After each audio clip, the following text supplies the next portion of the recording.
Hello friends and once again welcome back to all. और आज की इस लेक्चर में हम लोग बात करेंगे मोमेंट ऑफ फोर्स और टॉर्क के बारे में। क्लास 11th का चैप्टर 7 का ये 5th नंबर का टॉपिक है और जो कि है टॉर्क, और इसी को एक और नाम से जाना जाता है, मोमेंट ऑफ फोर्स के नाम से भी जाना जाता है। तो चलिए आइए समझते हैं कि टॉर्क क्या होता है, हम लोग इसको मोमेंट ऑफ फोर्स क्यों कहते हैं। तो सबसे पहले हम लोग कंसिडर कर लेते हैं कि हमारे पास ये एक रिजिड बॉडी है, ठीक है। और जैसे कि आप सभी को पता है कि रिजिड बॉडी का कोई शेप नहीं होता है, फिक्स नहीं होता है, तो हम लोग किसी भी शेप का एक रिजिड बॉडी ले लेते हैं। और रिजिड बॉडी क्या होता है ऑलरेडी हम लोग डिस्कस कर चुके हैं।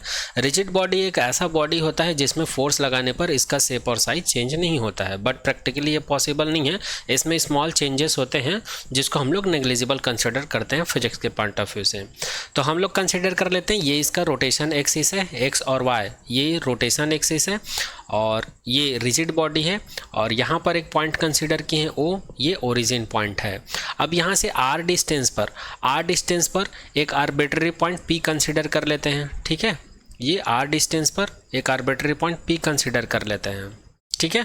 और इस बॉडी का रोटेशन इस डायरेक्शन में हो रहा है। और इस डायरेक्शन में क्यों हो रहा है? क्योंकि हम लोग इस डायरेक्शन में ये जो आर है जिसको पोजिशन वेक्टर भी बोलते हैं और इसको हम लोग रेडियस वेक्टर भी कह देते हैं, पोजीशन वेक्टर भी कह देते हैं, परपेंडिकुलर डिस्टेंस बोल देते हैं और रेडियस वेक्टर भी बोल देते हैं। इसके जस्ट परपेंडिकुलर डायरेक्शन में एक फोर्स अप्लाई करते हैं और उस फोर्स को हम लोग डिनोट किए हैं वेक्टर एफ से, जिस वजह से ये बॉडी क्या करता है, रोटेट करने लगता है या इसमें टर्निंग इफेक्ट प्रोड्यूस होता है। किस वजह से? फोर्स की वजह से और ये परपेंडिकुलर डिस्टेंस की वजह से, ठीक है।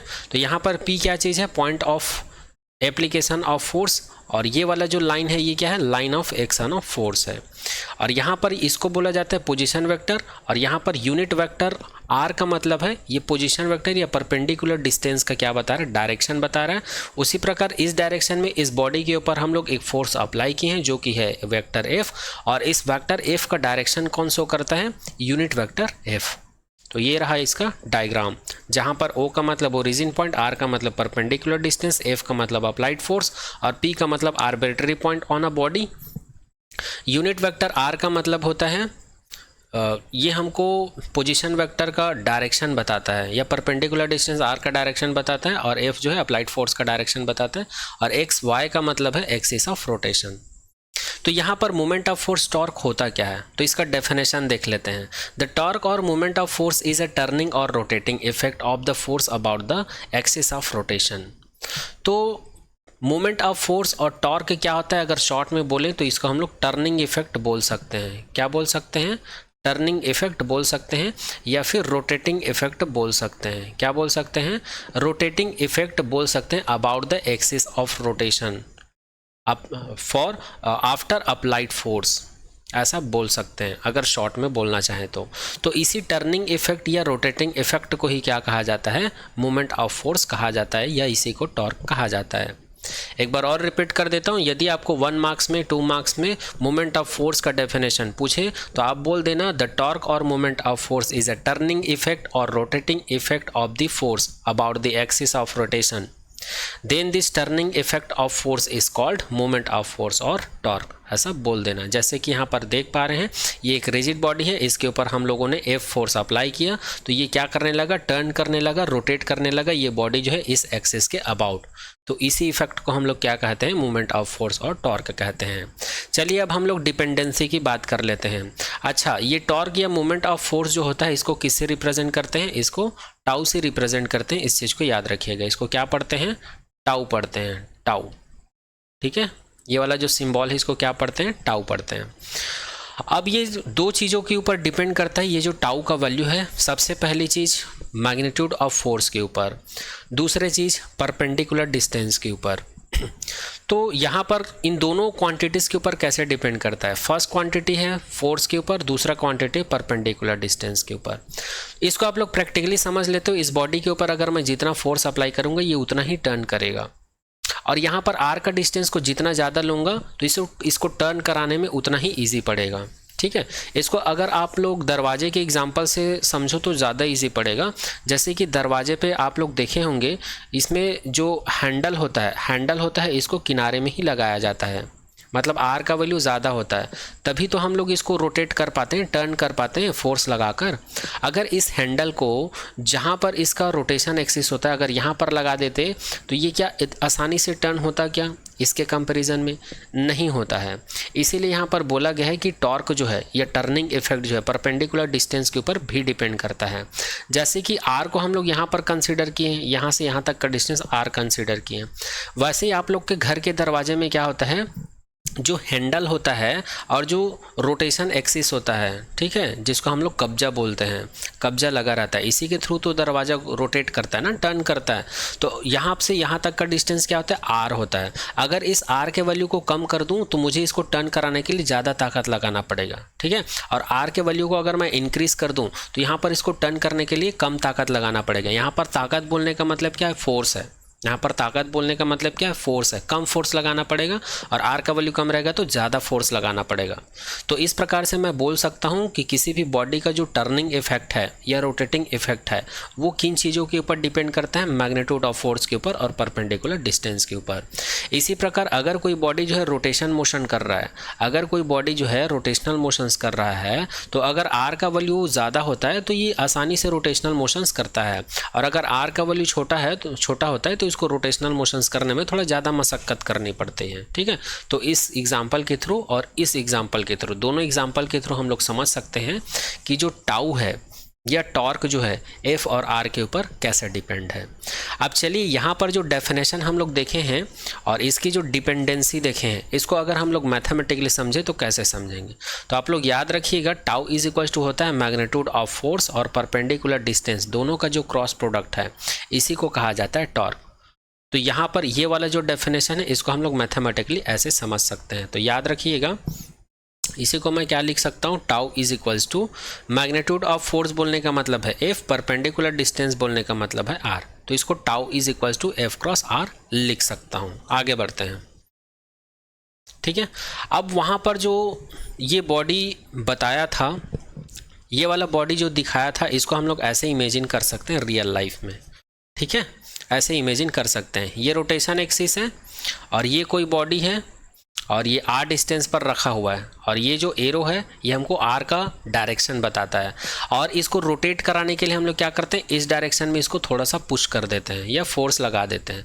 तो ये वाला जो एरो है फोर्स का डायरेक्शन बताता है। तो यहाँ पर आर और एफ दोनों एक दूसरे के परपेंडिकुलर हैं।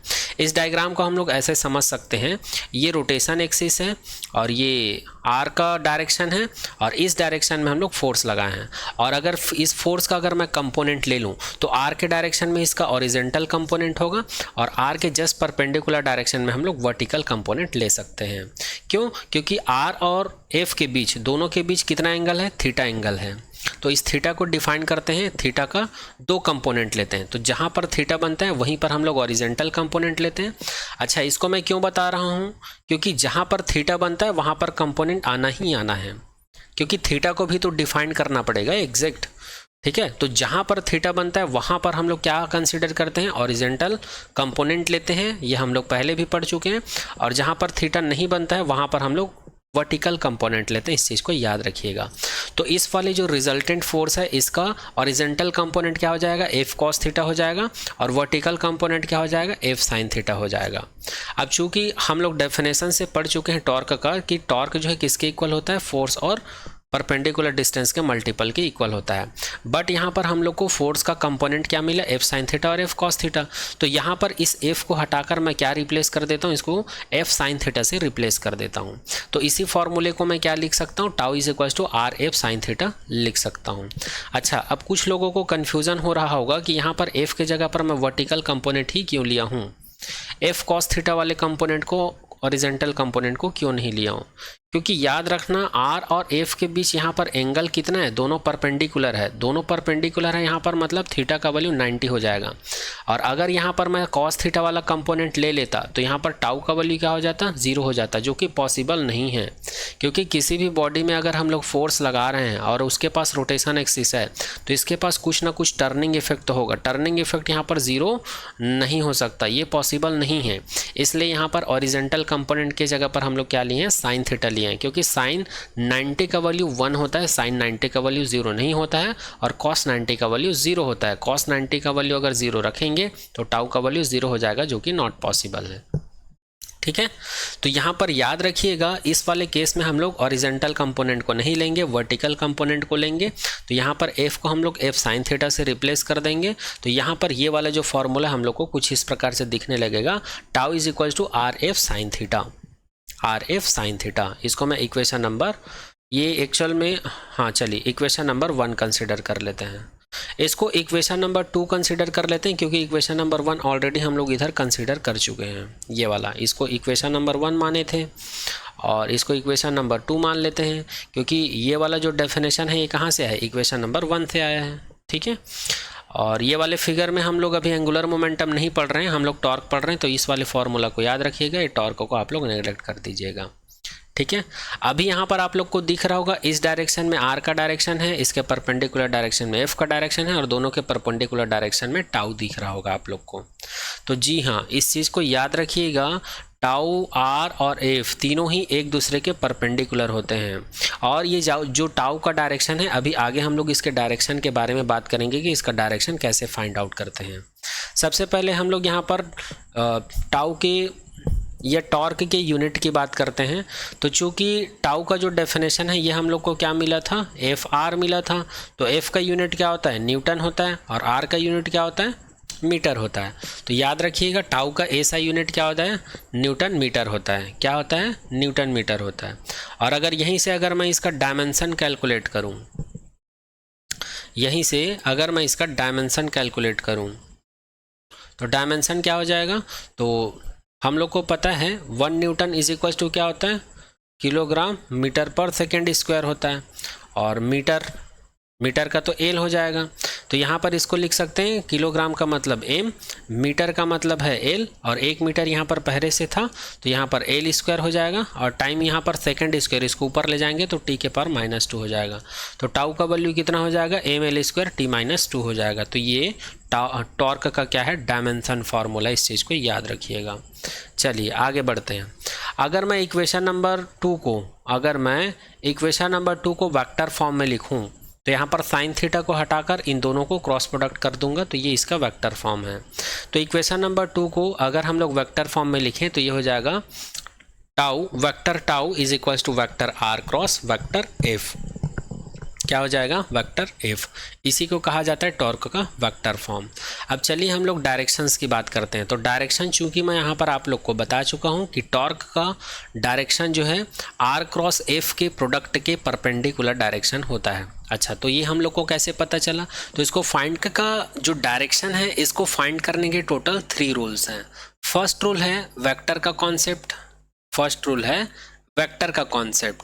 वेक्टर के कॉन्सेप्ट में हम लोगों ने ऑलरेडी पढ़ रखा है, कोई भी वेक्टर ए है, ये वेक्टर ए है, अन्य 2 वेक्टर, वेक्टर बी और वेक्टर सी के क्रॉस प्रोडक्ट के इक्वल होता है। और यहाँ पर वेक्टर ए का डायरेक्शन जो है इन दोनों के क्रॉस प्रोडक्ट के परपेंडिकुलर होता है, अर्थात ए और ये जो दोनों का क्रॉस प्रोडक्ट है ये परपेंडिकुलर होता है। तो इस कॉन्सेप्ट को अगर हम लोग यहाँ पर अप्लाई करें, तो R cross vector R cross vector F, ये क्या होगा, इसके परपेंडिकुलर होगा अगर इस कॉन्सेप्ट को लगाएं तो। दूसरा कॉन्सेप्ट है टॉर्क का डायरेक्शन पता लगाने का, वो है राइट हैंड स्क्रू रूल। क्या है, राइट हैंड स्क्रू रूल। और राइट हैंड स्क्रू रूल हमको क्या बोलता है, जैसे कि मैं कंसिडर कर लेता हूँ, ये हमारे पास एक स्क्रू है, ठीक है, ये स्क्रू है, तो ये ऊपर की तरफ मूव करता है। ऊपर की तरफ मूव कब करता है, जब हम लोग इसको कुछ ऐसे रोटेट करते हैं। तो कैसे रोटेट करते हैं, तो मैं कंसीडर कर लेता हूँ ये एक एक्सिस है और ये एक एक्सिस है और ये एक एक्सिस है। तो इस डायरेक्शन में मैं आर कंसीडर कर लेता हूँ और इस डायरेक्शन में मैं एफ कंसीडर कर लेता हूँ। जब मैं इस स्क्रू को इस डायरेक्शन में ऐसे रोटेट करता हूँ, इन दोनों के बीच का एंगल कितना, मैं थीटा कंसीडर कर लेता हूँ। और जब मैं आर को इस तरफ रोटेट करता हूँ, जैसे कि यहाँ पर 4 फिंगर को हम लोग किस तरफ रोटेट करते हैं, 4 फिंगर को आर के डायरेक्शन में पुट अप करके इसको फोर्स के डायरेक्शन में हम लोग कर्ल करते हैं। वैसे ही यहाँ पर इस स्क्रू को आर से एफ के डायरेक्शन में अगर मैं रोटेट करूं तो ये इस डायरेक्शन में मूव करने लगता है। तो यहाँ पर आर और एफ के बीच का एंगल क्या है, थीटा। तो यहाँ पर ये वाला जो स्क्रू का जो नोक का जो डायरेक्शन है ये हमको क्या बताएगा, टॉर्क का डायरेक्शन बताता है। तो इस प्रकार से हम लोग स्क्रू रूल से भी टॉर्क का डायरेक्शन पता लगा सकते हैं। तीसरा कॉन्सेप्ट है, इस कॉन्सेप्ट का नाम है राइट हैंड थंब रूल। क्या है, राइट हैंड थंब रूल। इसका भी इस्तेमाल करके हम लोग टॉर्क का डायरेक्शन इजीली फाइंड आउट कर सकते हैं। तो राइट हैंड थंब रूल में हम लोग को क्या करना है, अपने फोर फिंगर को, फोर फिंगर का मतलब क्या है, ये वाला जो फोर फिंगर है ना, इसी डायग्राम में बता देता हूं। जैसे कि ये एक सर्कुलर बॉडी है और ये इसका रोटेशन एक्सिस है। तो इस एक्सिस से इस बॉडी का जो सरफेस है इसका डिस्टेंस कितना, आर है। तो इस आर के डायरेक्शन क्या है, इस डायरेक्शन में है। और इसके ऊपर फोर्स कौन से डायरेक्शन में लगा रहे हैं, इस आर के परपेंडिकुलर, मतलब इस डायरेक्शन में लगा रहे हैं। तो हम लोग क्या करते हैं, अपने फोर फिंगर को ये आर के डायरेक्शन में रखते हैं और कर्ल किस डायरेक्शन में करते हैं, आर के डायरेक्शन में करते हैं, आर के परपेंडिकुलर डायरेक्शन में, मतलब फोर्स के डायरेक्शन में करते हैं। एक बार और रिपीट कर देता हूं, हम लोग अपने फोर फिंगर को किस डायरेक्शन में रखते हैं, इधर ऊपर की तरफ रखते हैं फोर फिंगर को, और कर्ल किधर करते हैं, जो फोर्स का डायरेक्शन है उस डायरेक्शन में। ठीक है, तो जब हम लोग अपने फोर फिंगर को ऐसे कर्ल करेंगे तो हम लोग का जो थंब का जो डायरेक्शन है, ये थंब का डायरेक्शन हमको बताएगा टॉर्क का डायरेक्शन। ठीक है, इसी चीज को इस डायग्राम में समझते हैं। मैं अपने फोर फिंगर को इस डायरेक्शन में रखता हूं, फिर अपने मैं थंब को, फोर फिंगर को क्या करता हूं, इस डायरेक्शन में रोटेट करता हूं, फोर्स के डायरेक्शन में। तो मेरा जो थंब का जो डायरेक्शन है, जो थंब का डायरेक्शन है वो बताएगा टॉर्क का डायरेक्शन।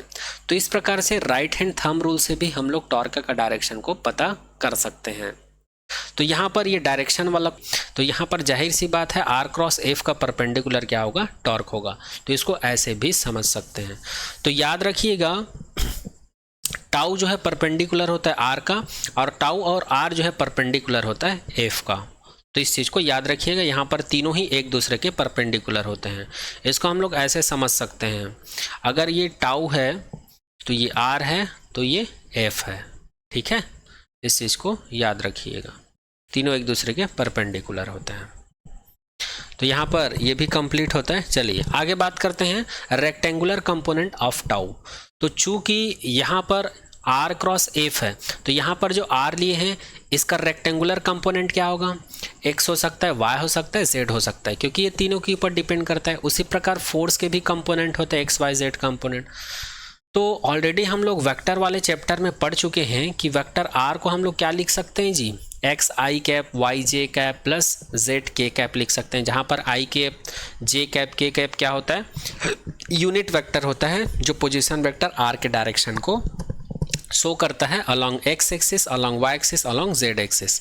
इसी प्रकार फोर्स भी एक वेक्टर क्वांटिटी है, इसको भी हम लोग लिख सकते हैं F x I cap F Y J cap plus F two के कैप लिख सकते हैं। और हम लोग वेक्टर क्रॉस प्रोडक्ट वाले चैप्टर में ये भी देखे थे, अगर कोई टू वेक्टर्स है और दोनों का अगर क्रॉस प्रोडक्ट करना है तो उसको कैसे सॉल्व करते हैं, तो इसको कुछ इस तरह से सॉल्व करते हैं, इसको मैट्रिक्स मेथड बोल सकते हो आप लोग। तो टाउ इज इक्वल्स टू क्या हो जाएगा, आई cap J cap K cap. यहाँ पर आर का वैल्यू क्या था, एक्स वाई जेड था, आई जे के का कोफिशिएंट लेना है ना, यहाँ पर ये ऑलरेडी हम लोग देख चुके हैं वेक्टर वाले चैप्टर में। ठीक है, तो टाउ इज इक्वल्स टू क्या हो जाएगा, आई का कोफिशिएंट यहाँ पर लिखना है, जे का कोफिशिएंट यहाँ पर लिखना है और के का कोफिशिएंट यहाँ पर लिखना है। तो आई का कोफिशिएंट क्या है, आर में एक्स है और एफ में क्या है, एफ एक्स है। जे का कोफिशिएंट क्या है, यहाँ पर वाई है, यहाँ पर एफ वाई है। यहाँ पर के का कोफिशिएंट क्या है, जे है और एफ जेड है। तो इसको मैं यहाँ पर लिख दिया हूँ। अब इसको हम लोग कैसे सॉल्व करते हैं, फर्स्ट रो फर्स्ट कॉलम जो बचता है इसको हम लोग क्रॉस मल्टीप्लिकेशन कर देते हैं, तो हमको मिल जाता है Y F Z minus Z F Y. इसी प्रकार plus Z first row second column, फिर इसका हम लोग क्रॉस मल्टीप्लिकेशन कर देते हैं, तो x f Z minus Z f x मिल जाता है। उसी प्रकार के लिए निकालते हैं, तो के लिए फर्स्ट रो थर्ड कॉलम, ठीक है, फर्स्ट रो थर्ड कॉलम। तो यहाँ पर इसके साथ क्रॉस मल्टीप्लिकेशन कर देते हैं, तो x F y minus y f x मिल जाता है।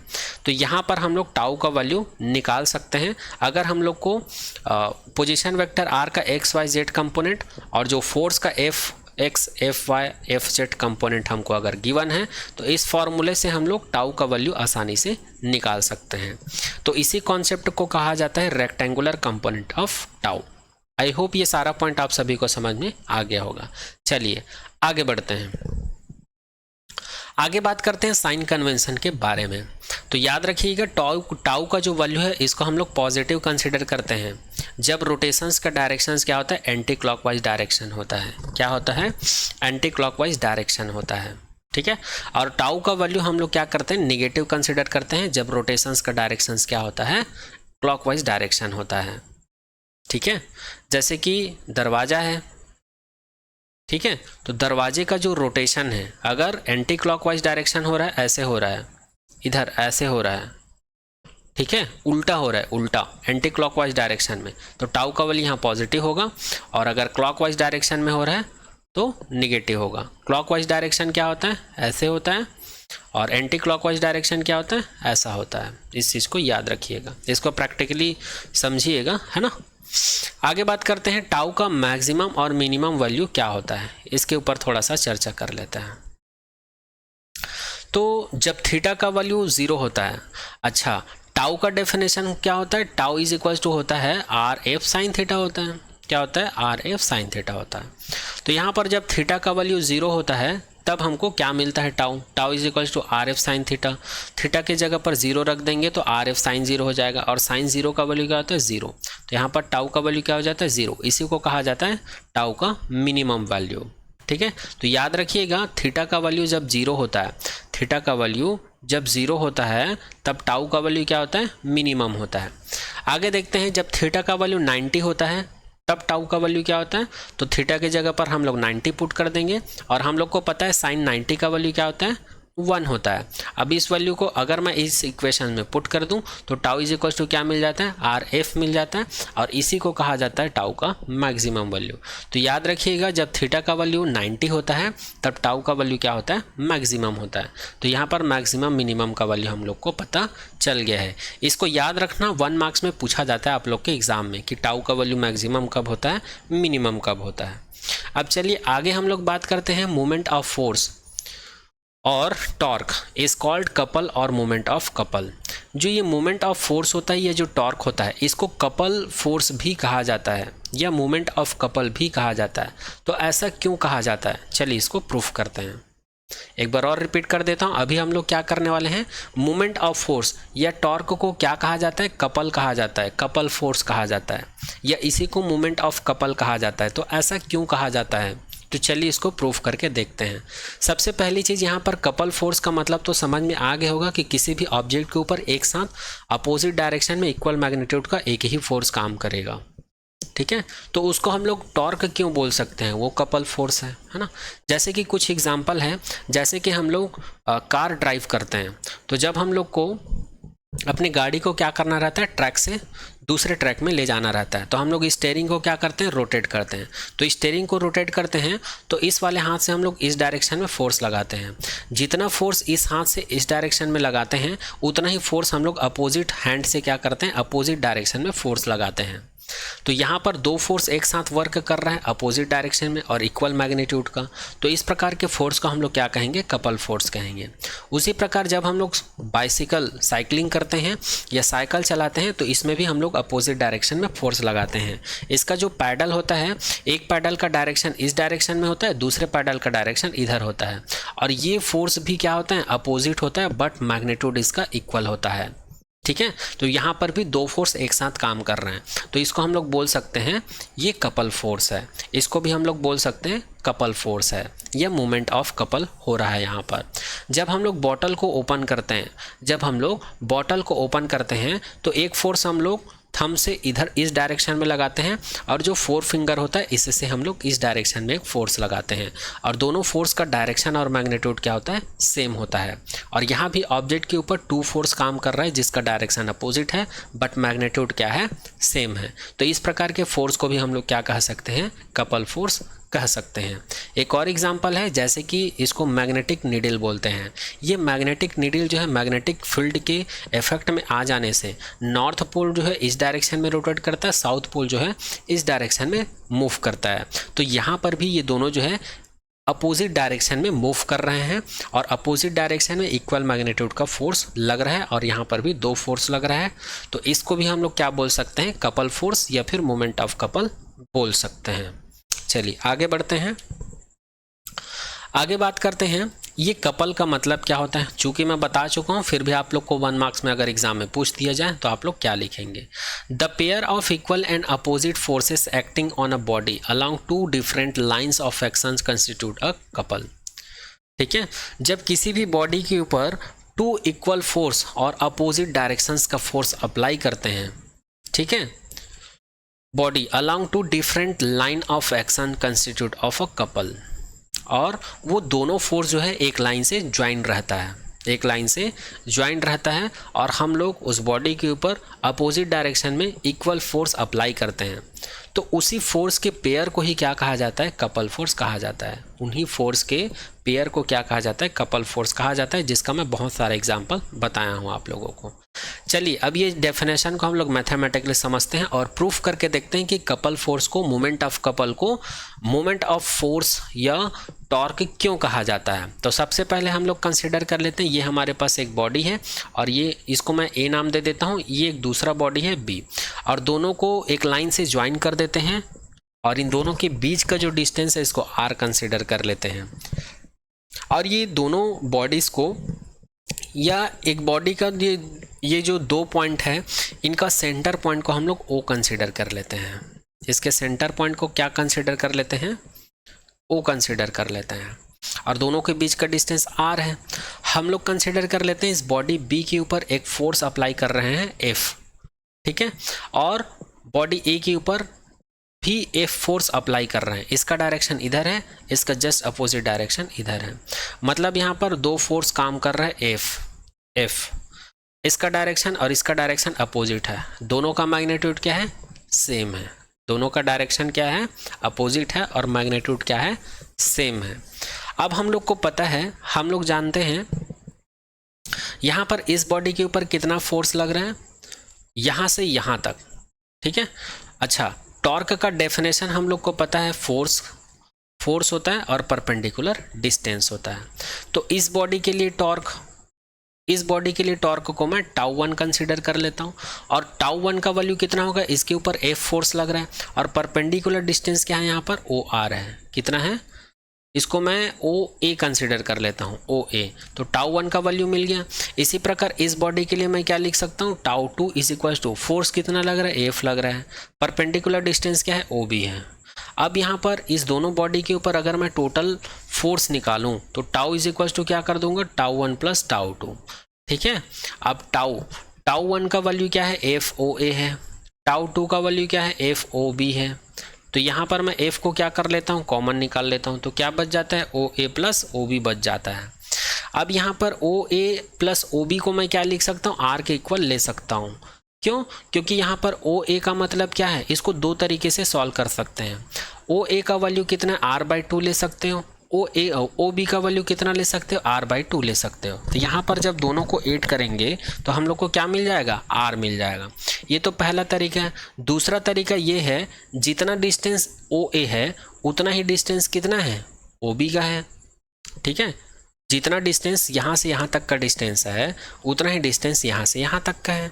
तो इसको मैं क्या लिख सकता हूँ, इसको मैं लिख सकता हूँ 2OA लिख सकता हूँ, या फिर मैं इसको लिख सकता हूँ 2OB लिख सकता हूँ। अब यहाँ पर 2OB का वैल्यू क्या है, r/2 है, तो ये 2 और 2 कैंसिल आउट होगा, तब भी यहाँ पर OA is equal to OB is equal to R ही मिलेगा। तो ये OA प्लस OB को मैं क्या लिख सकता हूँ, R के इक्वल लिख सकता हूँ। तो टाउ इज इक्वल टू क्या मिल गया मुझे, FR मिल गया। तो टाउ इज इक्वल टू क्या मिल गया मुझे, FR मिल गया। तो यहाँ पर कौन सा कॉन्सेप्ट सॉल्व कर रहे थे हम लोग, मोमेंट ऑफ कपल। तो मोमेंट ऑफ कपल का कॉन्सेप्ट लिए हैं और यहाँ पर एक फार्मूला डिराइव किया। फार्मूला क्या मिला, tau is equal to FR मिला। और हम लोग को मोमेंट ऑफ फोर्स और टॉर्क में भी क्या मिलता था, tau is equal to FR ही मिलता था। तो ये तो वही फार्मूला मिल गया ना टॉर्क वाला। तो इस प्रकार से यहाँ से प्रूफ होता है कि कपल फोर्स क्या होता है, या मोमेंट ऑफ कपल क्या होता है, टॉर्क ही होता है, या मोमेंट ऑफ फोर्स ही होता है। इसमें कोई डिफरेंस नहीं है। और इसी को अगर मैं वेक्टर फॉर्म में लिखना चाहूँ, वेक्टर फॉर्म ऑफ कपल, तो वेक्टर फॉर्म में कैसे लिखेंगे, कंसिडर कर लेते हैं ये जो बॉडी है ए और बी जिसको ज्वाइन किए हैं इस वाले लाइन से, ये पहले ऐसे था, ठीक है, इसके ऊपर इतना फोर्स लगा, इसके ऊपर इतना फोर्स लगा, तो इसका जो पोजीशन है यहाँ पर आ गया और इसका पोजीशन यहीं पर है, ये ऐसे रोटेट हो गया। यहाँ से यहाँ तक का डिस्टेंस हम लोग कंसिडर कर लेते हैं r है, और यहाँ से यहाँ तक का डिस्टेंस r है, ये यहाँ से यहाँ शिफ्ट हो गया रोटेट टर्निंग की वजह से, इस वाले फोर्स की वजह से यहाँ से इसका पोजीशन जो है ऐसे हो गया है। समझ आया? अब आगे बात करते हैं, अब ये कितना शिफ्ट हुआ है, तो ये एंगल थीटा एंगल से शिफ्ट हुआ है यहाँ से यहाँ तक, तो इस थीटा का वैल्यू मुझे निकालना पड़ेगा। तो यहाँ से यहाँ तक का डिस्प्लेसमेंट निकालना पड़ेगा, दैट मीन्स मुझे BC का वैल्यू निकालना पड़ेगा, फिर पता चल जाएगा थीटा का वैल्यू कितना है। तो BC का वैल्यू निकालने के लिए क्या करूँगा, यहाँ पर साइन थीटा का कॉन्सेप्ट लगाता हूँ। चूँकि ये थीटा है तो इसका जस्ट सामने वाला परपेंडिकुलर होगा, इसका जस्ट नीचे वाला बेस होगा, और जो बच जाता है वो हाइपोटेनियस होगा। तो sine theta is equals to क्या होता है, ये होता है परपेंडिकुलर अपॉन हाइपोटेनियस। तो परपेंडिकुलर यहाँ पर क्या है, BC है, और हाइपोटेनियस यहाँ पर क्या है, AB है। ठीक है, BC का वैल्यू निकालना है मुझे ना, ये वाला, तभी तो मुझे परपेंडिकुलर डिस्टेंस पता चलेगा। ठीक है, अच्छा मैं यहाँ पर परपेंडिकुलर डिस्टेंस क्यों ला रहा हूँ, क्योंकि टॉर्क का वेक्टर फॉर्म रिप्रेजेंट करना है ना मुझे। ये जो टॉर्क का वैल्यू मिला है ना FR, इसको मुझे प्रूफ करना है। टाउ इज इक्वल्स टू कितना होगा, R F साइन थीटा होता है, ये मुझे प्रूफ करना है। यहाँ से मैं टॉर्क का मैग्नीट्यूड या स्केलर फॉर्म में प्रूफ तो कर दिया हूँ कि मोमेंट ऑफ कपल क्या होता है, टॉर्क ही होता है, ये प्रूफ कर दिया हूँ, बट वेक्टर फॉर्म में भी इसको मैं प्रूफ करके बता रहा हूँ इस वजह से। अब चूंकि ये पहले ऐसे था, इस वाले फोर्स की वजह से ये टर्न होके यहाँ पर आया है, तो कितना डिस्प्लेसमेंट हुआ, इतना। परपेंडिकुलर डिस्टेंस क्या है, BC है, तो BC का वैल्यू यहाँ से कैलकुलेट कर रहे हैं, sine theta is equals to perpendicular upon height. Perpendicular क्या है, यहाँ पर BC है, हाइपोटेनियस क्या है, AB है, और AB का वैल्यू हम लोगों ने R कंसीडर कर रखे हैं, तो यहाँ पर मैं इसको लिख सकता हूँ BC अपॉन R। अब R को मैं इधर ट्रांसफर कर देता हूँ, लेफ्ट साइड में हम लोग क्या लेके चले थे, साइन थीटा लेके चले थे, तो यहाँ पर BC का वैल्यू क्या मिल जाएगा, R साइन थीटा मिल जाएगा। BC का वैल्यू मुझे क्या मिल जाएगा, R साइन थीटा। तो ये परपेंडिकुलर डिस्टेंस है। अब टाउ का डेफिनेशन हम लोग को पता है, फोर्स होता है और क्रॉस में परपेंडिकुलर डिस्टेंस होता है। तो ये पहले ऐसा था, फिर यहाँ से ऐसे शिफ्ट हो गया, तो परपेंडिकुलर डिस्टेंस क्या है, BC है, तो FBC लिख सकता हूँ। BC का वैल्यू हम लोग फाइंड आउट कर लिए है, R साइन थीटा, तो BC को रिप्लेस कर देता हूँ मैं R साइन थीटा से। अब इसको मैं अगर अरेंज करके लिख दूँ तो टाउ इज इक्वल्स टू मुझे मिल जाता है RF साइन थीटा मिल जाता है, और इसी को वेक्टर फॉर्म में मैं क्या लिख सकता हूँ, vector tau is equals to vector R cross vector F लिख सकता हूँ। तो यहाँ से ये भी प्रूफ हो गया, सॉरी फॉर दैट। तो यहाँ पर कपल का वेक्टर फॉर्म भी हम लोग प्रूफ कर दिए हैं, और कपल का या मोमेंट ऑफ कपल का जब हम लोग वेक्टर फॉर्म देखते हैं तो हम लोग को मोमेंट ऑफ फोर्स का ही वेक्टर फॉर्म मिलता है। इससे ये प्रूफ हो जाता है कि कपल जो है क्या होता है, टॉर्क के इक्वल होता है। ठीक है, इसीलिए कपल फोर्स या मोमेंट ऑफ कपल को क्या बोला जाता है, मोमेंट ऑफ फोर्स और टॉर्क बोला जाता है। तो ये टॉपिक भी यहाँ पर कंप्लीट होता है। चलिए आगे बढ़ते हैं। अब हम लोग बात करते हैं इस चैप्टर के नेक्स्ट टॉपिक के ऊपर। इस चैप्टर का नेक्स्ट टॉपिक है इक्विलिब्रियम ऑफ रिजिड बॉडी। ठीक है, किसी भी रिजिड बॉडी को हम लोग इक्विलिब्रियम सिचुएशन में या इक्विलिब्रियम कंडीशन में कब कहेंगे, इसके बारे में हम लोग बात करेंगे। A rigid body is said to be in equilibrium if the linear and angular momentum of rigid body remain constant with time. कोई भी रिजिड बॉडी है उसको इक्विलिब्रियम कंडीशन में हम लोग तब कहते हैं जब उसका लीनियर मोमेंटम अर्थात P का वैल्यू, एंगुलर मोमेंटम अर्थात L का वैल्यू, दोनों ही क्या रहे, बॉडी का कांस्टेंट रहे, तभी हम लोग उस रिजिड बॉडी को क्या कहेंगे, इक्विलिब्रियम कंडीशन में कहेंगे। ठीक है, A body under the action of several forces will be in equilibrium if it possesses the following two's equilibrium simultaneously. किसी भी रिजिड बॉडी के ऊपर A body under the action of several forces, किसी भी बॉडी के ऊपर जब हम लोग कोई भी फोर्स अप्लाई करते हैं, will be in equilibrium, तब वो इक्विलिब्रियम पोसेस तब करता है, इक्विलिब्रियम का अधिकार तब रखता है, the following two equilibrium simultaneously, जब वो ट्रांसलेशन इक्विलिब्रियम में हो और रोटेशनल इक्विलिब्रियम में हो। बोलने का मतलब ये है, जब वो ट्रांसलेटरी मोशन करता है या नेचुरल या लीनियर मोशंस करता है, तब उसके ऊपर जो अप्लाइड फोर्स है जो जो एक्सटर्नल फोर्स है वो क्या होना चाहिए, ज़ीरो होना चाहिए। वैसे ही रोटेशनल इक्विलिब्रियम में तब होगा जब रोटेशनल की वजह से उसके ऊपर जो एक्सटर्नल टॉर्क है वो क्या होना चाहिए, इसके ऊपर ज़ीरो होना चाहिए। तो इस सिचुएशंस में हम लोग बोलेंगे कि वो रिजिड बॉडी जो है किस सिचुएशंस में है, इक्विलिब्रियम कंडीशन में है। ठीक है, इक्विलिब्रियम ऑफ रिजिड बॉडी का डेफिनेशन मैं यहाँ पर बता दिया हूँ कि लीनियर मोमेंटम और एंगुलर मोमेंटम क्या होना चाहिए, कांस्टेंट होना चाहिए। इसको हम लोग प्रूफ करेंगे और इस चीज़ को प्रूफ करने के लिए क्या कंडीशन होना चाहिए, ये कंडीशन होना चाहिए। अगर किसी रिजिड बॉडी के ऊपर मैं फोर्स अप्लाई कर रहा हूँ तो वो इक्विलिब्रियम में तभी होगा यदि वो बॉडी जो है ट्रांसलेशन इक्विलिब्रियम रखता हो और वो रोटेशनल इक्विलिब्रियम रखता हो। अब ये ट्रांसलेशन इक्विलिब्रियम क्या होता है, रोटेशनल इक्विलिब्रियम क्या होता है, इसके ऊपर चर्चा कर लेते हैं। सबसे पहले बात करते हैं ट्रांसलेशन इक्विलिब्रियम के बारे में। The total force, the vector sum of force on a rigid body is zero.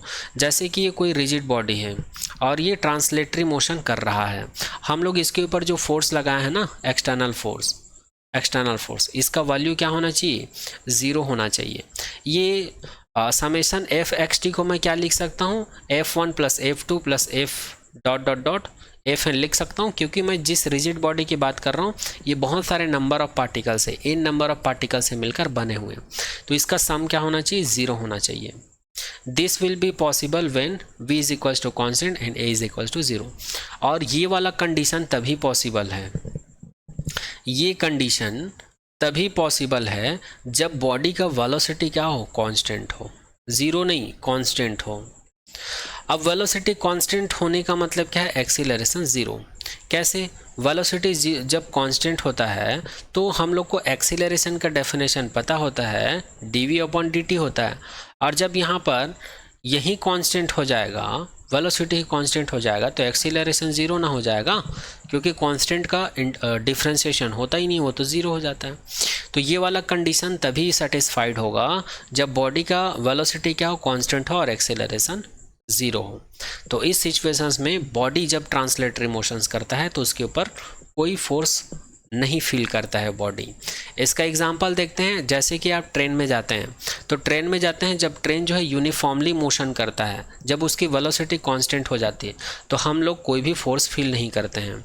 वहीं अगर हम लोग बस में बैठ जाते हैं और बस में जिस बस से सफ़र कर रहे हैं और जिस रोड से हम लोग जा रहे हैं वो रोड अगर ख़राब है तो हम लोग का जो मोशन है वो यूनिफॉर्म नहीं होता, हम लोग का वेलोसिटी कांस्टेंट नहीं होता है, वहाँ पर एक्सीलरेशन प्रोड्यूस होता है। क्योंकि बस का स्पीड क्या होता है, स्पीड या वेलोसिटी क्या होता है, डिक्रीज इंक्रीज होता है, तो वहाँ पर ये कंडीशन नहीं मिलता है। तो वहाँ पर ट्रांसलेशनल इक्विलिब्रियम भी नहीं मिलेगा, वहाँ पर ट्रांसलेशनल इक्विलिब्रियम भी नहीं मिलेगा। तो इस एग्जाम्पल को याद रखिएगा। तो इसी कंडीशंस को क्या कहा जाता है, ट्रांसलेशन इक्विलिब्रियम कहा जाता है। ठीक है, सेकंड बात करते हैं रोटेशनल इक्विलिब्रियम की बात करते हैं। तो रोटेशनल इक्विलिब्रियम क्या होता है, the total torque, the vector sum of torque on a rigid body is zero. तो किसी भी बॉडी को रोटेशनल इक्विलिब्रियम में हम लोग तब कहेंगे, किसी भी बॉडी को हम लोग रोटेशनल इक्विलिब्रियम में तब कहेंगे जब उस बॉडी के ऊपर जो एक्सटर्नल टॉर्क है इसका वैल्यू क्या हो जानी चाहिए, ज़ीरो हो जाना चाहिए। एक्सटर्नल टॉर्क का ज़ीरो होने का मतलब ये है, जिस रिजिड बॉडी के बारे में बात कर रहे हैं तो वो रिजिड बॉडी जितने भी पार्टिकल से मिलकर बना हुआ है, तो इंडिविजुअल सभी पार्टिकल्स का जो टॉर्क का जो सम है वो इक्वल होना चाहिए ज़ीरो के। या इसी को हम लोग समझ सकते हैं summation of RI cross FI external is equal to zero होना चाहिए। तो इसी कंडीशंस को क्या कहा जाता है, रोटेशनल इक्विलिब्रियम में कहा जाता है। तो इस चैप्टर का नेक्स्ट टॉपिक है angular momentum of a particle. तो इसको समझने से पहले डायग्राम को पहले समझ लेते हैं। कंसीडर कर लेते हैं कि हमारे पास एक पार्टिकल है जिसका मास m है। ठीक है, इस पार्टिकल्स को अगर मैं एक सर्कुलर पाथ में रोटेट करवाना चाहता हूँ, ठीक है, तो मैं कंसीडर कर लेता हूँ ये एक सर्कुलर पाथ में क्या कर रहा है, रोटेट कर रहा है। सर्कुलर पाथ में मोशन कर रहा है, सर्कुलर मोशंस कर रहा है, जिसकी वेलोसिटी कितनी है, वेक्टर v है, इसका मास क्या है, m है, और यदि इसका मास m है, वेलोसिटी v है, तो इसके पास कुछ ना कुछ मोमेंटम होगा। तो इसका मोमेंटम उसी डायरेक्शन में होगा जिस डायरेक्शन में इसकी वेलोसिटी होगी। तो इसके मोमेंटम को हम लोग वेक्टर p कंसिडर कर लेते हैं। और इस बॉडी का जो एंगुलर वेलोसिटी है, चूँकि ये सर्कुलर मोशंस कर रहा है ना, इसलिए इसके एंगुलर वेलोसिटी को हम लोग ओमेगा कंसिडर कर लेते हैं। तो जब कोई भी बॉडी जो है इस प्रकार से सर्कुलर मोशंस करता है, जब भी कोई बॉडी ऐसा सर्कुलर मोशंस करता है, तो जस्ट इसके परपेंडिकुलर डायरेक्शन में एक मोमेंटम प्रोड्यूस होता है। उसी मोमेंटम को हम लोग एंगुलर मोमेंटम कहते हैं और इसको एल से रिप्रेजेंट करते हैं। और एंगुलर मोमेंटम को कैसे डिफाइन किया जाता है, vector L is equals to vector R cross vector P के द्वारा रिप्रेजेंट किया जाता है। इसी को कहा जाता है एंगुलर मोमेंटम। ठीक है, चलिए आगे बात करते हैं। Angular momentum is defined as the product of linear momentum and the perpendicular distance. तो इसी चीज़ को यहाँ पर लिखा हुआ है, angular momentum is defined as the product of linear momentum and the perpendicular distance. अच्छा, कुछ लोगों को यहाँ पर कन्फ्यूज़न हो रहा होगा कि यहाँ पर ये रोटेशनल मोशंस कर रहे हैं, तो हम लोग यहाँ पर टॉर्क क्यों डिफाइन नहीं कर सकते, यहाँ पर हम लोग एल क्यों डिफाइन कर रहे हैं। तो बेटा याद रखना, टॉर्क का मतलब होता है फोर्स। जब कोई बॉडी जो है रोटेटरी मोशंस करता है, सर्कुलर मोशंस करता है, या टर्न, उसके ऊपर जो फोर्स अप्लाई करते हैं उसकी वजह से वो टर्न होता है, कुछ ना कुछ फोर्स का फील करता है, वो फोर्स का मैग्नीट्यूड होता है टॉर्क। टर्निंग इफेक्ट या रोटेटिंग इफेक्ट वाला जो फोर्स होता है वो होता है टॉर्क। जबकि यहाँ पर एल का मतलब क्या है, मोमेंटम को हम लोग डिफाइन कर रहे हैं। और मोमेंटम में किससे मतलब होता है, हम लोग को केवल मोमेंटम से मतलब रहता है और उसके परपेंडिकुलर डिस्टेंस से मतलब रहता है। ये डिफरेंस है दोनों में, तो ये याद रखना। ठीक है, तो यहाँ पर जो ये एंगुलर मोमेंटम होता है किसी भी पार्टिकल्स का, ये एंगुलर मोमेंटम हम लोग तभी डिफाइन कर पाते हैं जब भी कोई पार्टिकल जो है रोटेटरी सर्कुलर मोशंस करे। कोई भी पार्टिकल कैसा मोशन करे, सर्कुलर मोशंस करे। और जब कोई भी पार्टिकल जो है किसी एक्सिस या किसी पॉइंट के अबाउट रोटेशनल मोशन या सर्कुलर मोशंस करता है, तो एंगुलर मोमेंटम को कैसे डिफाइन किया जाता है, जो लीनियर मोमेंटम होता है और परपेंडिकुलर डिस्टेंस होता है, दोनों के प्रोडक्ट से डिफाइन किया जाता है। जैसे कि आप लोग देख सकते हैं L is equals to R P. इसको इक्वेशन नंबर 1 कंसिडर कर लेता हूँ। एंगुलर मोमेंटम को एल से रिप्रेजेंट किया जाता है और इसके अगर यूनिट की बात करूँ तो L is equals to R का मतलब एम मतलब मीटर और पी का मतलब मोमेंटम का यूनिट होता है किलोग्राम मीटर पर सेकेंड। इसको मैं लिख सकता हूँ किलोग्राम मीटर क्या हो जाएगा, मीटर स्क्वायर हो जाएगा पर सेकेंड। तो एल इज इक्वल्स टू क्या हो जाएगा, किलोग्राम मीटर स्क्वायर पर सेकेंड हो जाएगा। और अगर इसका डायमेंशन फार्मूले की बात करूँ, इसको SI unit of angular momentum कहा जाता है। ठीक है, और अगर इसके डायमेंशन की बात करूँ तो किलोग्राम का मास हो जाएगा, मीटर स्क्वायर का एल स्क्वायर हो जाएगा और सेकेंड का हो जाएगा टी के पावर में -1। अगर मैं इक्वेशन नंबर 1 को वेक्टर फॉर्म में लिखना चाहूँ तो जिस प्रकार हम लोग टॉर्क का डायरेक्शन फाइंड आउट किए थे उसी प्रकार इसका भी हम लोग फाइंड आउट कर सकते हैं। तो जिस प्रकार हम लोग टॉर्क का डायरेक्शन फाइंड आउट करते हैं उसी प्रकार एंगुलर मोमेंटम का भी हम लोग राइट हैंड थंब रूल का इस्तेमाल करके इसका डायरेक्शन फाइंड आउट करेंगे। यहाँ पर भी हम लोग डायरेक्शन को 3 प्रकार से फाइंड आउट कर सकते हैं। पहला स्क्रू रूल से, दूसरा राइट हैंड थंब रूल से और थर्ड हम लोग वेक्टर के कॉन्सेप्ट से। तो अगर वेक्टर के कॉन्सेप्ट से यहाँ पर मैं डायरेक्शन को फाइंड आउट करूँ तो एल जो है आर क्रॉस पी के प्रोडक्ट के इक्वल होगा। ठीक है, और यहाँ पर एल जो है परपेंडिकुलर होगा आर का, और एल और आर दोनों परपेंडिकुलर होगा लीनियर मोमेंटम के। इस चीज़ को याद रखिएगा। जैसे कि मैं कंसीडर कर लेता हूँ ये एक ओरिजिन पॉइंट है, ओरिजिन पॉइंट से आर डिस्टेंस पर एक पार्टिकल है। वैसे यहाँ पर ये ओरिजिन पॉइंट है, ये एक्स एक्सिस है, ये वाई एक्सिस है, ये जेड एक्सिस है। यहाँ से आर डिस्टेंस पर एक पार्टिकल पी है। इस पार्टिकल्स का जो डायरेक्शन है, जब ये मूव करता है, जब ये सर्कुलर मोशंस करता है तो इसमें लीनियर मोमेंटम प्रोड्यूस हो जाता है। उस लीनियर मोमेंटम को हम लोग वेक्टर पी से रिप्रेजेंट किए। आर का डायरेक्शन इधर होता है, लीनियर मोमेंटम का डायरेक्शन इधर होता है, दोनों के बीच क्या होता है, थीटा एंगल होता है। ठीक है, तो हम लोग क्या करते हैं, अपने 4 फिंगर को आर के डायरेक्शन में रख कर मोमेंटम के डायरेक्शन में जब रोटेट करते हैं तो थंब का डायरेक्शन हमको क्या बताता है, एंगुलर मोमेंटम का डायरेक्शन को बताता है। इस चीज़ को याद रखिएगा। जैसे कि ये आर का डायरेक्शन है ये, और ये p का डायरेक्शन है। जब हम लोग अपने 4 फिंगर को इस डायरेक्शन में रखते हैं और 4 फिंगर को इस डायरेक्शन में रखकर ये जो लीनियर मोमेंटम है इस डायरेक्शन में अपने थंब को, अपने 4 फिंगर को, इसको बोला जाता है 4 फिंगर, इस 4 फिंगर को जब इस डायरेक्शन में रोटेट करते हैं तो ये वाला जो थंब का जो डायरेक्शन है ये हमको बताता है एंगुलर मोमेंटम का डायरेक्शन। और यहाँ पर आप लोग देख सकते हो, यहाँ पर ये जो 4 फिंगर है इसको मोमेंटम के डायरेक्शन में कर्ल किया गया है, घुमाया गया है, रोटेट किया गया है। तब थंब का डायरेक्शन क्या बताएगा, इसको बताएगा एंगुलर मोमेंटम के डायरेक्शंस को। अब चलिए आगे हम लोग बात करते हैं। अगर मैं यहाँ पर जिस तरह से फोर्स का कंपोनेंट लिया था उसी प्रकार अगर मैं यहाँ पर मोमेंटम का कंपोनेंट ले लूँ, ठीक है, मैं कंसिडर कर लेता हूँ ये एक एक्सिस है जो हमको बताता है एंगुलर मोमेंटम का डायरेक्शन। ये इसका ओरिजिन पॉइंट है, यहाँ पर एक पॉइंट P है और जो कि r डिस्टेंस पर है, जो कि यूनिट वेक्टर r के डायरेक्शन को बताता है ये वाला एरो। और ये जो बॉडी है ऐसे सर्कुलर मोशंस कर रहे हैं और ये जो डायरेक्शन है मोमेंटम का डायरेक्शन है। तो इस मोमेंटम का अगर मैं ऑरिजेंटल कंपोनेंट लूँ तो ये हो जाएगा P cos थीटा। क्यों? क्योंकि यहाँ पर R और P के बीच क्या एंगल है, थीटा एंगल है। उसी प्रकार अगर इस P का मैं अगर वर्टिकल कंपोनेंट लूँ, थोड़ा सा इसको तिरछा बना देता हूँ ताकि आप लोग को समझ में आए। मैं कंसिडर कर लेता हूँ ये लीनियर मोमेंटम P का डायरेक्शन है और ये ऐसे रोटेट कर रहा है, तो ये वाला इसका क्या हो जाएगा, वर्टिकल कंपोनेंट हो जाएगा, P साइन थीटा हो जाएगा। ठीक है, P sine theta, P cos theta. तो यहाँ पर भी जो RP है तो यहाँ पर P को हम लोग रिप्लेस कर देंगे। P को मैं यहाँ पर किससे रिप्लेस करूँगा, P साइन थीटा से रिप्लेस करूँगा। फिर से यहाँ पर P cos थीटा क्यों नहीं लिए हैं, क्योंकि यहाँ पर ये जो R है और लीनियर मोमेंटम है दोनों एक दूसरे के परपेंडिकुलर है। अगर मैं यहाँ पर cos थीटा लूँ तो cos 90 का वैल्यू 0 हो जाएगा और ऐसा पॉसिबल नहीं है कि कोई भी बॉडी जो है अगर सर्कुलर मोशंस कर रहा हो तो उसमें एंगुलर मोमेंटम का वैल्यू 0 हो, ये पॉसिबल नहीं है। इसलिए यहाँ पर मैं क्या करता हूँ, वर्टिकल कंपोनेंट लेता हूँ P साइन थीटा। तो इसलिए मैं एंगुलर मोमेंटम को क्या लिखता हूँ, यहाँ पर P के जगह पर P साइन थीटा रिप्लेस करूँ तो L इज इक्वल टू क्या मिल जाएगा, RP साइन थीटा मिल जाएगा। इसको मैं इक्वेशन नंबर 2 कंसिडर कर लेता हूँ। और जब मैं इसको इक्वेशन नंबर 2 कंसिडर कर लेता हूँ तो इसी को मैं लिख सकता हूँ vector L is equal to vector R cross vector P। ठीक है, तो इसी को कहा जाता है vector form of angular momentum. इसी को क्या कहा जाता है, vector form of angular momentum.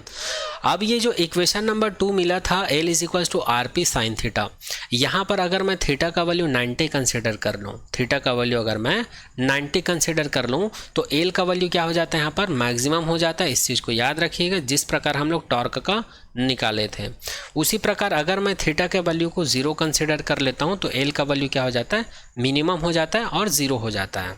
L का वैल्यू क्या हो जाता है, 0, 0 मतलब मिनिमम हो जाता है। तो इस चीज़ को याद रखिएगा कि एंगुलर मोमेंटम का वैल्यू मैक्सिमम कब होता है और मिनिमम कब होता है, इस चीज़ को याद रखिएगा। चलिए एंगुलर मोमेंटम से रिलेटेड कुछ डेली लाइफ से रिलेटेड एग्जांपल देख लेते हैं। एग्जांपल बोलो या एप्लीकेशन बोलो, है ना, क्योंकि यहाँ पर इस कॉन्सेप्ट का यूज़ होता है। जैसे कि प्लेनेटरी मोशन हो गया, तो प्लेनेटरी मोशंस को डिफाइन करने के लिए हम लोग एंगुलर मोमेंटम का कॉन्सेप्ट यूज़ करते हैं।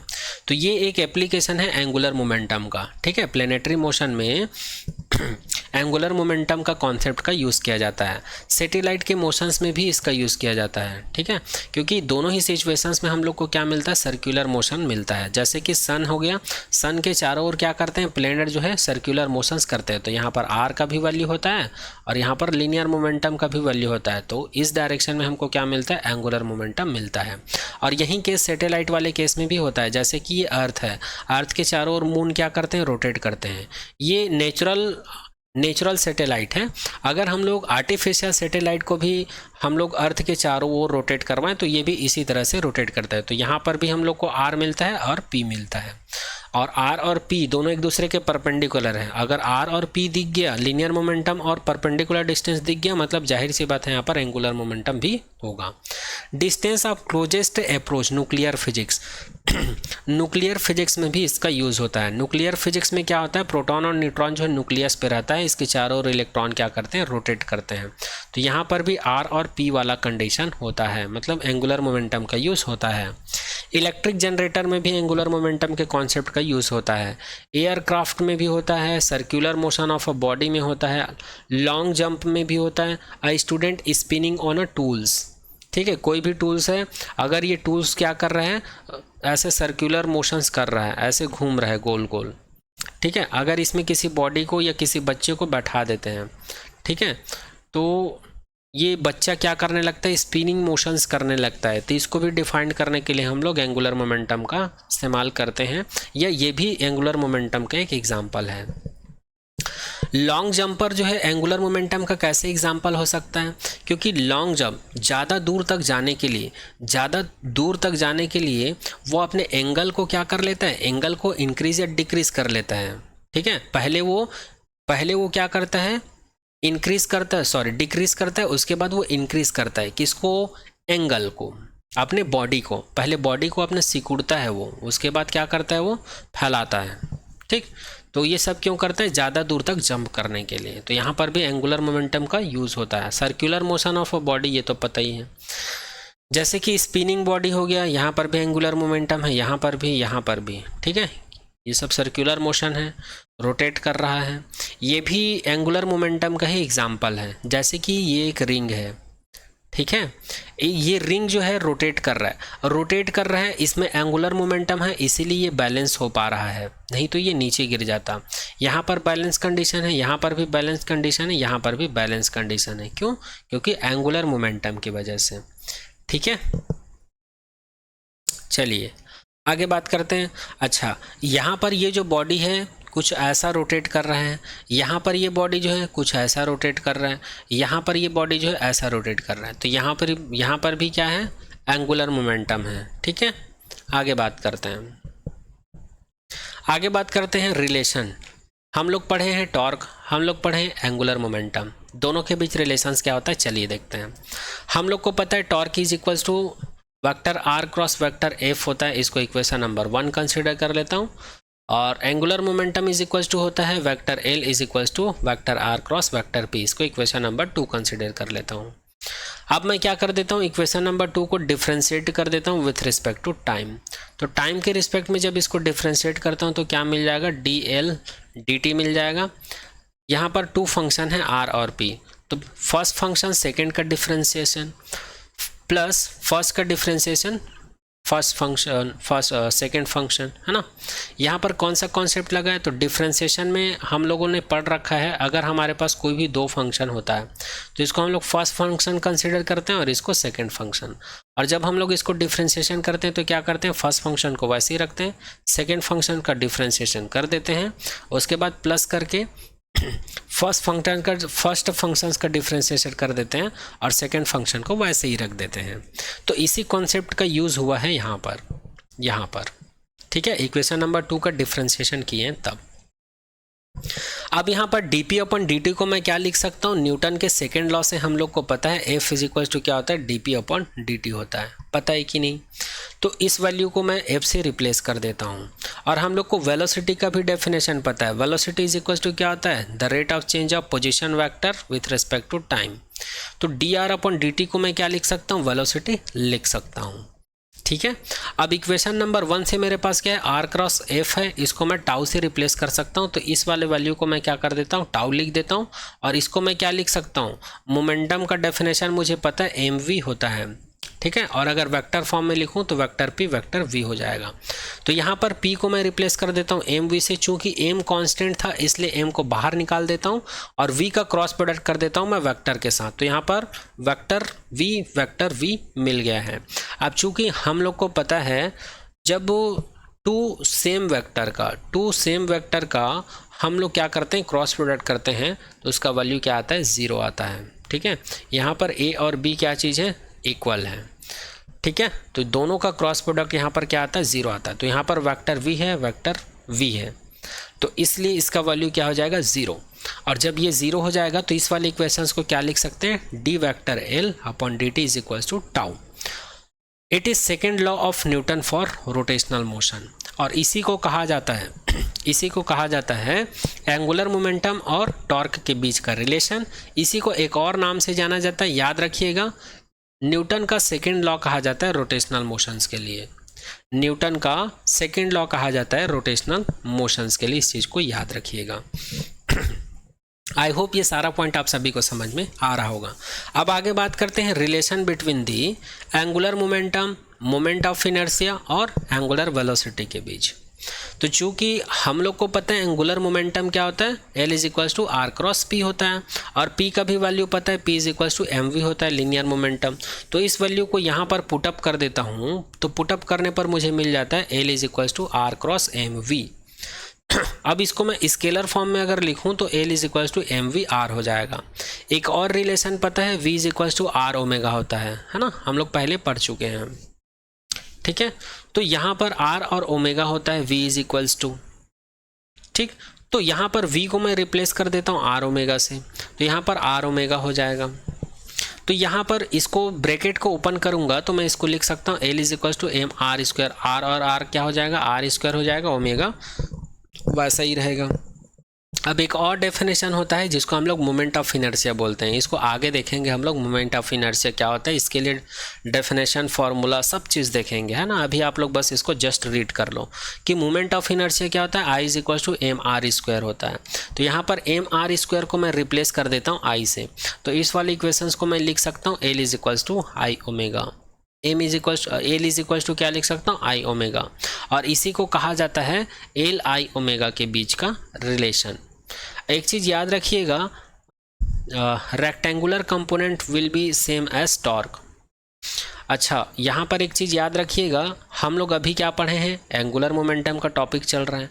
तो एंगुलर मोमेंटम का जो रेक्टेंगुलर कंपोनेंट है, रेक्टेंगुलर कंपोनेंट जो है वही होगा जो टॉर्क का होता है, वही होगा जो टॉर्क का होता है। जैसे कि एक बार बता देता हूँ, ठीक है, एक बार बता देता हूँ कि रेक्टेंगुलर कंपोनेंट मतलब बोलना क्या चाहता हूँ मैं। जैसे कि vector L is equals to vector R vector P है, ठीक है, ये रिलेशन है हमारे पास।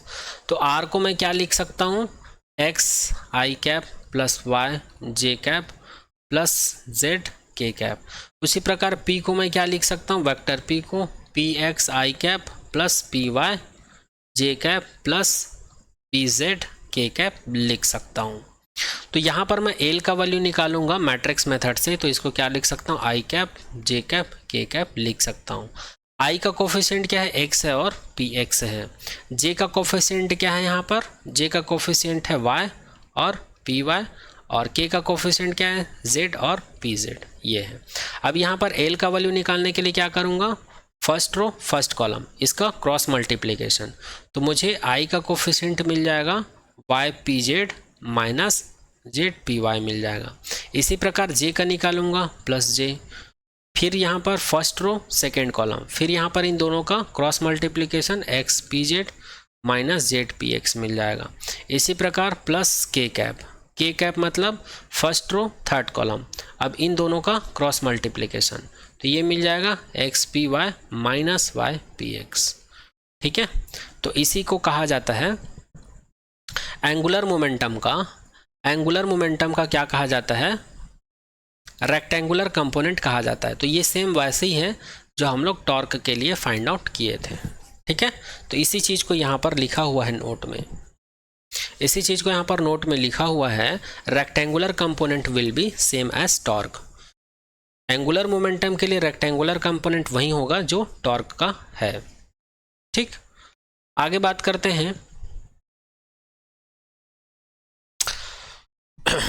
तो यहाँ पर अब एंगुलर मोमेंटम का सभी कॉन्सेप्ट जो है कंप्लीट होता है।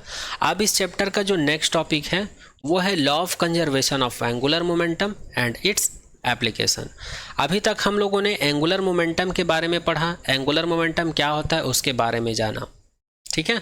अब हम लोग जानेंगे कि एंगुलर मोमेंटम का कंजर्वेशन लॉ ऑफ मोमेंटम क्या होता है, ठीक है, sorry, law of conservation of angular momentum क्या होता है और इसका यूज़ कहाँ कहाँ पर कैसे कैसे होता है, इस चीज़ को जानेंगे। तो चूंकि ये एक प्रकार का लॉ है और जो लॉ होते हैं इसका एक स्टेटमेंट होता है, तो इसका स्टेटमेंट ही पहले देख लेते हैं। तो लॉ ऑफ कंजर्वेशन हमको ये बोलता है, in absence of external torque the total angular momentum of a system और बॉडी ऑलवेज रिमेन कांस्टेंट। तो law of conservation of angular momentum का स्टेटमेंट हमको ये बोलता है जब भी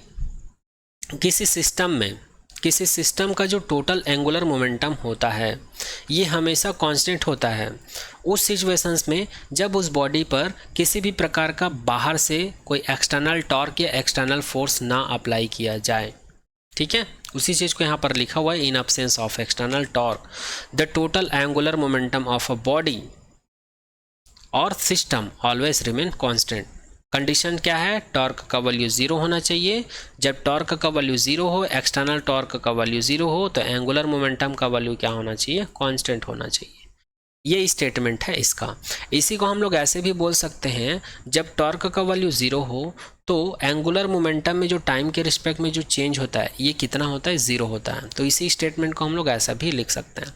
अब चलिए इसको प्रूफ करने की कोशिश करते हैं ये स्टेटमेंट को। तो चूंकि हम लोग को पता है रिलेशन किसके किसके बीच का रिलेशन, एंगुलर मोमेंटम और टाउ के बीच का रिलेशन हमको पता है, dl/dt is equal to tau होता है। अब यहाँ पर हमको स्टेटमेंट में ही बोला गया है कि टॉर्क का वैल्यू क्या होना चाहिए, 0 होना चाहिए। तो यहाँ पर मैं कंसिडर कर लेता हूँ if there is no external torque on a system और बॉडी, तो टॉर्क का वैल्यू क्या हो जाएगा, यहाँ पर 0 हो जाएगा। और जब टॉर्क का वैल्यू 0 हो जाएगा तो इसको मैं क्या लिख सकता हूँ, dl/dt इज इक्वल टू 0। यही चीज़ मुझे प्रूफ करना था। और यदि मैं इसका इंटीग्रेशन कर दूँ तो इसको मैं लिख सकता हूँ l is equal to constant, क्योंकि l is equal to constant है, l is equal to constant है। अगर मैं इसका t के रिस्पेक्ट में डिफ्रेंसिएशन करूं तो कांस्टेंट का डिफ्रेंसिएशन तो 0 होता है, तो मिल गया ना यही। तो इसको मैं ऐसे लिख सकता हूं और इसको मैं ऐसे लिख सकता हूं, दोनों ही फॉर्म में लिख सकता हूं। तो इस प्रकार से क्या हो गया, प्रूव्ड हो गया कंजर्वेशन ऑफ एंगुलर मोमेंटम। एक चीज़ याद रखिएगा, since we have l is equal to I omega, if tau is equal to 0 then I omega is equal to constant. याद रखिएगा इस रिलेशन से याद रखिएगा, अगर टाउ का वैल्यू 0 है किसी भी बॉडी के ऊपर, एक्सटर्नल टॉर्क जो है अगर 0 है तो यहाँ पर आई ओमेगा भी कांस्टेंट होगा। और जब आई ओमेगा जो है कांस्टेंट रहेगा इसका मतलब ये है मोमेंट ऑफ इनर्शिया जो है एंगुलर वेलोसिटी का क्या होगा, इन्वर्सली प्रोपोर्शनल होगा। अर्थात किसी बॉडी का एंगुलर वेलोसिटी का वैल्यू जितना ज़्यादा होगा उसके पास मोमेंट ऑफ इनर्शिया का वैल्यू उतना ही कम होगा। ठीक है, इस चीज़ को याद रखिएगा, ये दोनों एक दूसरे के रेसिप्रोकल होंगे। और एंगुलर वेलोसिटी का वैल्यू जितना कम होगा मोमेंट ऑफ इनर्शिया का वैल्यू उतना ही ज़्यादा होगा। ये रिलेशन हमको फाइंड आउट हो जाता है। ठीक है, तो ये हो गया law of conservation of angular momentum. अब बात करते हैं इसके एप्लीकेशंस के या फिर एग्जाम्पल की, कि हम लोग कहाँ कहाँ पर कंजर्वेशन लॉ ऑफ मोमेंटम का यूज़ करते हैं। कंजर्वेशन ऑफ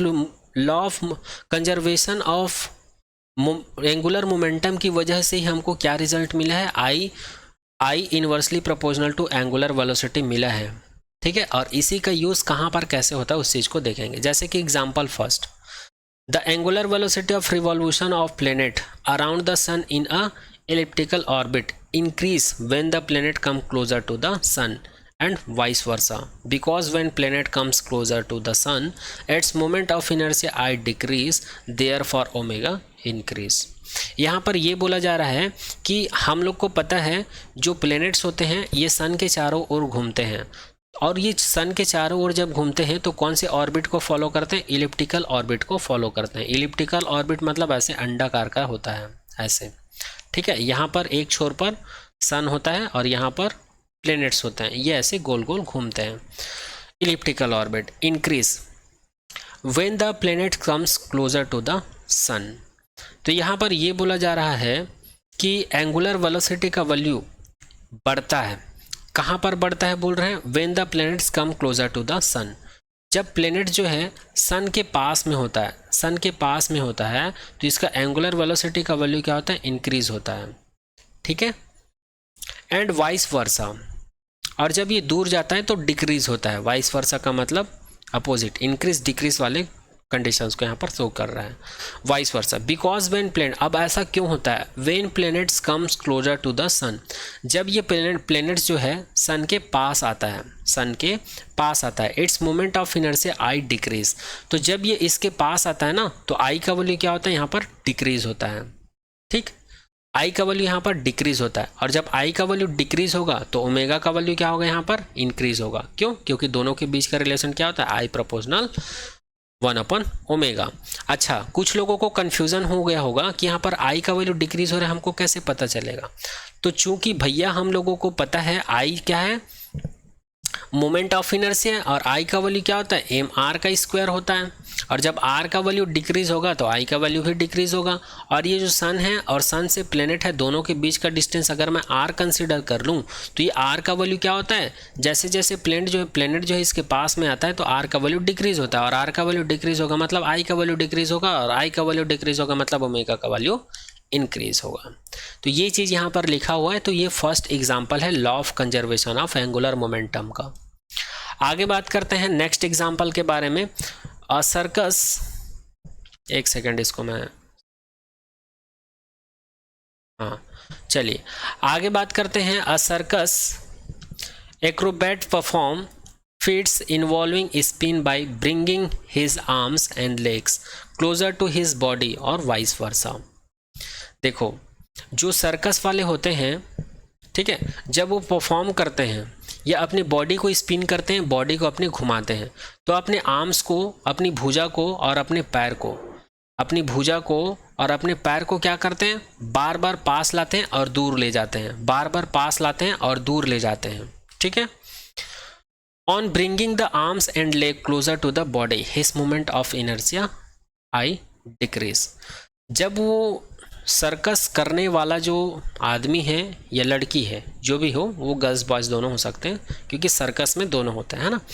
तो वो जो सर्कस दिखाने वाला है वो क्या करते हैं, ऑन ब्रिंगिंग द आर्म्स, अपने भुजा को and leg closer to the body, जब अपने आर्म्स और जो लेग्स हैं, पैर हैं, उनको क्या करते हैं, क्लोज लाते हैं, पास लाते हैं, तो उसका जो मोमेंट ऑफ इनर्शिया है ये क्या हो जाता है, डिक्रीज हो जाता है।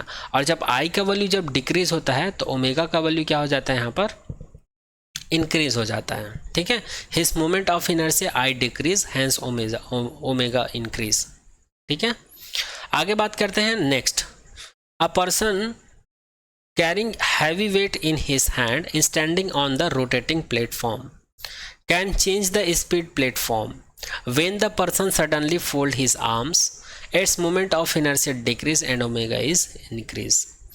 यहाँ पर जैसे कि ये एक रोटेटिंग वाला प्लेटफॉर्म है और इसके ऊपर ये कोई आदमी खड़ा हुआ है और ये अपने दोनों भुजाओं को क्या किए हुए हैं, ये एक डंबल रखा हुआ है और ये अभी फैलाया हुआ है। तो ये बार बार अपने आर्म्स को या हैंड को क्या करता है, सिकुड़ता है, पास लाता है, फिर दूर ले जाता है, फिर पास लाता है। तो क्या होता है, जब ये अपने बॉडी को फैला देता है, when a person suddenly fold arms, अब ये अपने हाथ को क्या कर लेता है, अचानक फोल्ड कर लेता है। तो इस सिचुएशंस में its moment of inertia decrease, तो इसका मोमेंट ऑफ इनर्शिया क्या हो जाता है, डिक्रीज हो जाता है। और जब मोमेंट ऑफ इनर्शिया डिक्रीज हो जाता है तो इसका एंगुलर वेलोसिटी क्या हो जाता है, इंक्रीज हो जाता है।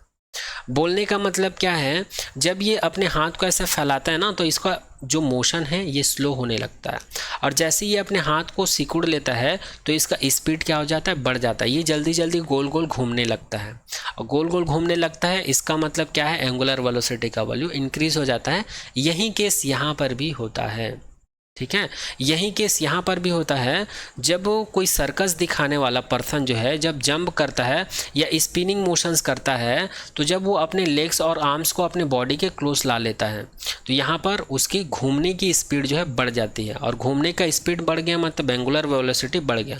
एंगुलर वेलोसिटी बढ़ गया मतलब मोमेंट ऑफ इनर्शिया का वैल्यू यहाँ पर क्या हो जाएगा, डिक्रीज हो जाएगा। और वही केस यहाँ पर भी है, दोनों वाला केस लगभग सेम है। फ़र्क इतना है, यहाँ पर डंबल पर्सन की बात किया जा रहा है और यहाँ पर सर्कस वाले पर्सन्स की या एक्रोबैट की बात किया जा रहा है। चलिए नेक्स्ट एग्जाम्पल के बारे में बात करते हैं। Example 4, a diver perform somersaults by jumping from a high diving board, keeping his legs and arms out stretched first, then curling his body। जो गोताखोर होते हैं, गोताखोर का मतलब जो तैराक लोग होते हैं जो कि बहुत हाइट से जंप करते हैं, तो बहुत हाइट से जब जंप करते हैं तो वो अपनी कलाबाजी दिखाते हैं। समरसॉल्ट्स का मतलब होता है वो अपनी कलाबाजी दिखाने के लिए जंप करते हैं बहुत हाइट से। तो हाइट से जब नीचे जंप करते हैं तो स्टार्टिंग में वो क्या करते हैं, अपने लेग्स और आर्म्स को क्या करते हैं, स्ट्रेच करते हैं। अपने लेग्स और आर्म्स को क्या करते हैं, अपनी भुजा को और अपने पैर को क्या करते हैं, स्ट्रेच करते हैं। उसके बाद वो उसको कर्ल कर लेते हैं। जैसे कि मैं कंसिडर कर लेता हूँ ये एक स्विमिंग पूल है या नेट लगा हुआ यहाँ पर, और इस हाइट से कोई समरसॉल्ट्स जो है या कलाबाजी दिखाने वाला यहाँ से जंप कर रहा है, यहाँ से जंप करेगा। तो स्टार्टिंग में क्या कर लेता है, ये स्ट्रेच कर लेता है पैर को, हाथ को भी स्ट्रेच कर लेता है और पैर को भी स्ट्रेच कर लेता है। और ये धीरे धीरे करके क्या कर लेता है, बाद में अपने बॉडी को कर्ल कर लेता है। अपने बॉडी को क्या कर लेता है, ये ऐसे कर्ल कर लेता है। तो ऐसा क्यों करता है, एंगुलर मोमेंटम की वजह से। ये एंगुलर मोमेंटम को क्या करना चाहते हैं, कांस्टेंट रखना चाहते हैं, जिससे कि एंगुलर मोमेंटम को कांस्टेंट रख के मोमेंट ऑफ इनर्शिया को डिक्रीज करना चाहता है, जिससे कि इसका जो एंगुलर वेलोसिटी क्या हो जाए, डिक्रीज हो जाए। तो यहाँ पर भी हम लोग को एंगुलर मोमेंटम का कंजर्वेशन लॉ का कॉन्सेप्ट देखने को मिलता है। तो इस प्रकार से conservation law of angular momentum भी कंप्लीट होता है। अब आने वाले नेक्स्ट लेक्चर में हम लोग बात करेंगे मोमेंट ऑफ इनर्शिया के बारे में। मोमेंट ऑफ इनर्शिया के बारे में देखेंगे और इससे रिलेटेड जितना भी कॉन्सेप्ट है किसी भी रिजिड बॉडी के लिए, उन सभी कॉन्सेप्ट को हम लोग डिस्कस करेंगे। ओके, तो आज के लेक्चर में यहीं तक, मिलते हैं आने वाले नेक्स्ट लेक्चर में एक नए टॉपिक के साथ। Thank you so much to all.